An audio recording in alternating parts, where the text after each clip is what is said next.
نبينا محمد وعلى آله وصحبه أجمعين ومن تبعهم بإحسان إلى يوم الدين.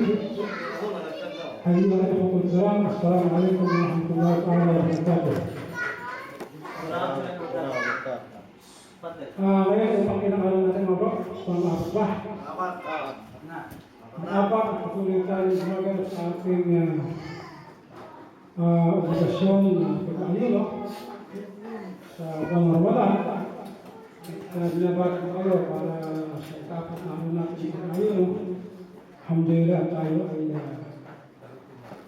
nakakaraos sa pagkikisya natin ng ating buha. Inshallah ay matapos natin ang Ramadan nang tayo ay walang masyadong kahapon ng magdamag sa ating ginagawang pag-ayuno alang-alang sa Allah subhanahu wa ta'ala.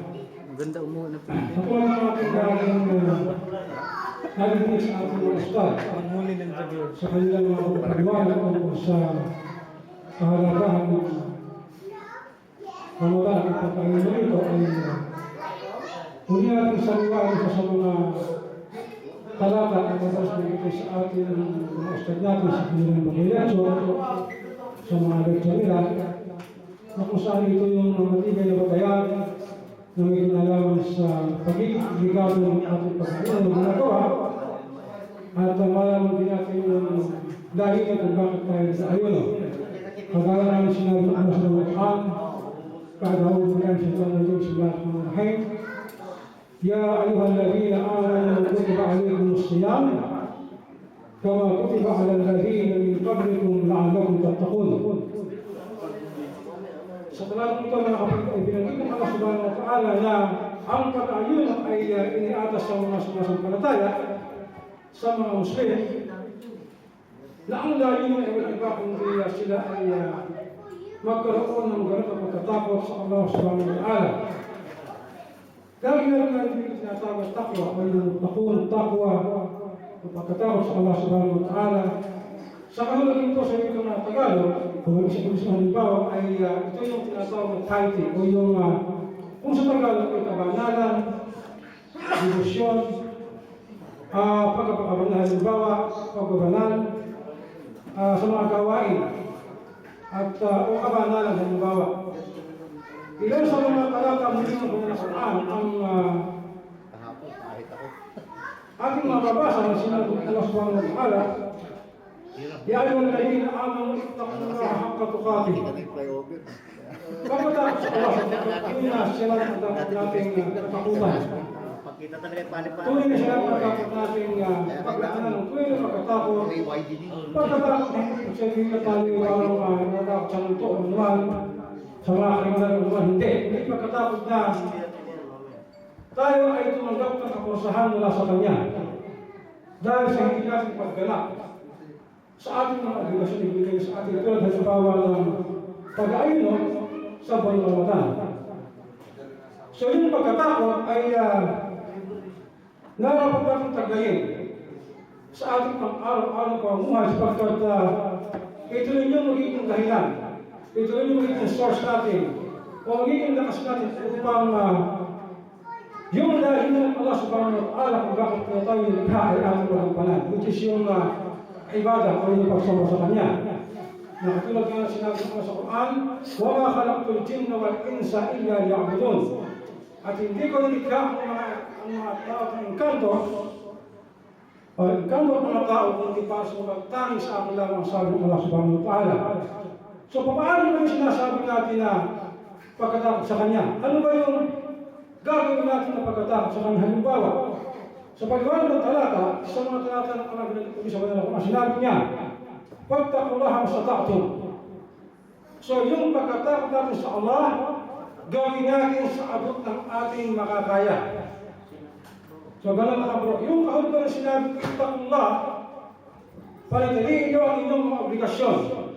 Gampanan ang inyong mga obligasyon alang-alang sa Allah Subhanahu wa Ta'ala, ang ating mga obligasyon sa Kanya, nang mayroon tayong buong effort na ginagawa at sa loob o sa kayahan natin. Sa abot ng ating makakaya. Kaya sabi ng Allah, "Fa'budullah mastata'tum." Sa abot ng inyong makakaya. Kung kaya manatili sa pagtupad ng inyong tungkulin kay Allah at tatakot sa Kanya sa abot ng inyong mga kaya sa ating Allah. So itong pagkain ng mga bro, yung pagpigil sa pagkain at inom, pakipagtali sa ating mga asawa, at mga asawa, at galing na sa mga inyong asawa, bawal talaga yun.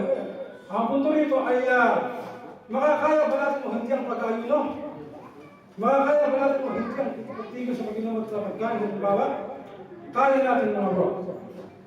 Kaya natin sapagkat ang Allah subhanahu wa ta'ala sa kanyang biyaya ibinagalaw sa atin kasabay ng mga pagkapala at mga biyaya ibinibigay niya sa atin habang tayo nag-aayuno, binibigay niya tayo ng lakas, binibigay niya tayo ng kakayahan, ng enerhiya upang ating magampanan ang mga obligasyon ito. Sapagkat alam niya na ito'y kaya natin sapagkat hindi siya magkakaloob ng anumang bagay o anumang obligasyon sa kanyang alipin maliban lamang sa kung ano ang kanyang makakaya. Nasabi nga Allah sa Quran, la yukallifu Allahu nafsan illa wus'aha. Okay? La yukallifu Allahu nafsan illa wus'aha. Hindi tayo bigyan para sa mga pasanin na hindi natin makakaya. Ibigay niya tayo ng mga pasanin, siya kung makakaya. Kaya hindi pwede sabihin natin halimbawa na hindi ka kaya mag-ayuno. Hindi tayo pagiging ng pag-inom, o kaya ang pagkauhan ng bawa, o kaya ang pagkagutom. Kaya natin mga bro, sapagkat hindi niya pagkakalap sa atin ng pag-ayuno kung hindi natin makakaya ang pagtigil sa pagkain ng pag-inom o sa anong bagay na pwede makasira sa ating pag-ayuno. Kaugiman nito, kaugiman pagkatapos sa Allah subhanahu wa ta'ala, sinabi na sa Quran, o mga sumasampalataya, manatili sa pagtupad ng mga tungkol kay Allah, at matakot kayo sa Kanya at laging magsalita ayon sa katotohanan.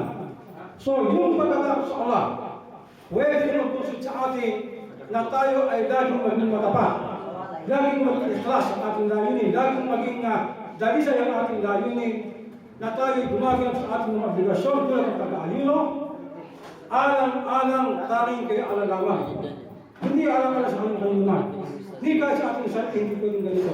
Kinakailangan gawin natin ang pag-ayuno, alang-alang, tanging kay Allah lamang. Yun yung tinatawag natin na kadalisay intention, pagiging matapat, alang-alang sa Kanya. So ang pag-ayuno ay ginagawa natin alang-alang kay Nino?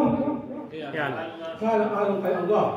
Sapagkat siya lamang ang pwedeng magbigay sa atin ng lahat ng mga biyaya, ng lahat ng mga pagpapala na nakalaan para sa atin o para sa sino man na gumagana sa pag-ayuno sa buwan ng Ramadan. Ang sabi naman sa Pagsiya tayo, sinabi niya, katotohanan ang lahat ng mga gawa ni Adan, ng anak ni Adan, ay para sa kanyang sarili, maliban sa pag-ayuno. Ito'y tanging para sa aking lamang, sa aking lamang ang pwedeng magbigay. Wala mong ibigay ng kagalipanan ito para sa inyong pagkakaroon ito. So yung pag-ayuno ay sa pagitan ng isang lingkod o ng alipin at sa pagitan ng Allah subhanahu wa ta'ala. Pwede tayo magsabi sa ating kapag tayo nag-ayuno, pwede tayo para kumain. O pwede natin lumayan natin kapwa, pero Allah subhanahu wa ta'ala ay hindi natin maluloko. Kaya yung ating pag-ayuno na kailangan dalisay na gawin natin alang-alang sa Allah subhanahu wa ta'ala. Okay nito, sinabi ng Allah subhanahu wa ta'ala, sa simbang na may pagkatapos sa Allah subhanahu wa ta'ala, ay gagawin niyang magaan para sa kanya ang landas. Para siya makalabas, para siya makaalis sa mga kahirapan. Ang sabi naman sa Quran, وَمَنْ يَتَّقِ اللَّهَ يَجْعَلْ لَهُ مَخْرَجًا وَيَرْزُقْهُ مِنْ حَيْثُ لَا يَحْتَسِبُ. Ang talata sinabi ng Allah, at sino man daw ang may pagkatapos ng Allah, siya ay gumagawa para sa kanyang landas upang makalabas sa anumang kahirapan at binibigyan niya siya ng kabuhayan na hindi niya inaasahan. So, ang Allah subhanahu wa ta'ala para sa sino man mayroong lubos o ganang pagkatapos sa kanya ay tunay na galaan para sa kanya ng kaginhawahan o pamamaraan upang siya makalabas sa mga kahirapan at binibigyan tayo o binibigyan niya tayo ng kabuhayan na halos hindi natin inaasahan, mga bro. Totoo niya ito sapagkat may mga biyaya tayo na dito sa mundo sa ating pangunin na talagang kung minsan o madalas man ay maaaring dumating sa ating pag-inaasahan. Mga biyaya, kabuhayan na nagbawa. Oh my God. O dito, sinabi ko sa Quran, Dito yan. kabilang din sa mga pwedeng maging dahilan o maging resulta ng pagkatapos natin sa Lagyan mo na sila. Ta'ala, Kahit ang minsan bilang takan lang. na Para lahat malagyan. niyaya rin natin sa natin mula sa Kanya o sa atin mula sa Kanya ay yung Sa'yo pala yan. Bigyan mo na kapag sila. tayo ay Lalagyan mo na lang sila. sa Kanya, sapagkat alam natin na kapag Kitang-kita ka tayo din. ay sumusunod sa kanyang Ano kautusan, yan? kapag tayo ay lumalabas sa kanyang nagbabawal, ay dahil sa pagkatakot sa kanya, tayo ay bibigyan niya ng kakayahan Wala. na maging makatarungan sa ating sarili, sa ating pamumuhay. Maging makatarungan sa paghatol, sapagkat sa makita ng pagkatakot sa kanya, ay bibigyan niya tayo ng kakayahan, ng patnubay, ng batayan, upang tayo ay bastong makahatol o makapagpasya sa pagitan ng tama at kamalian. So ganun pa rin bro. Ang pagkatakot sa Allah subhanahu wa ta'ala, unang-una, kung natatakot ka na mawalan ka ng katarungan, mismo sa iyong sarili at sa iyong kapwa, sa sino mo nasasakot, o sino mo nasa kaibigan mo, sa hayop mo o saan man, bibigyan ka ng Allah ng tamang pag-iisip, ng tamang pagkakasya, batayan, upang ang pagkakasya mo sa pagitan ng mga ito ng tama at mali ay magawa mo lang maayos. Ang sabi naman sa Quran, Ya ayyuhalladhina amanu in tattaqullaha yaj'al lakum furqana wa yukaffir lakum ankum sayyi'atikum wa yaghfir lakum wallahu ghafurur rahim.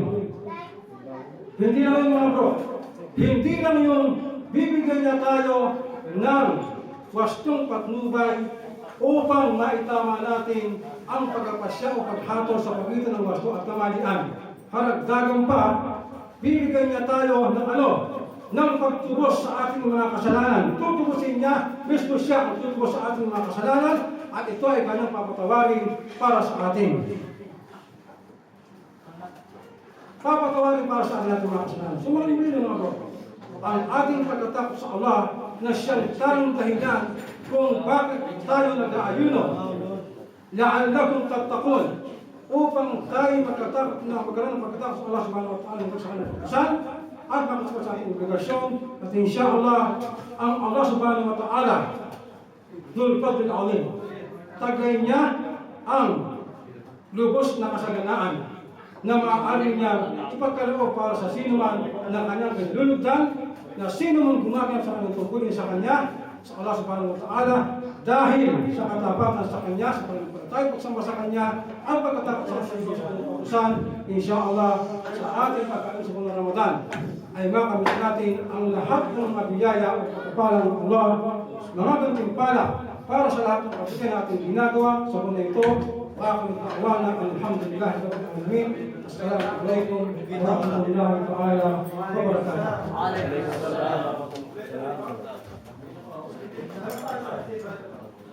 Ito, si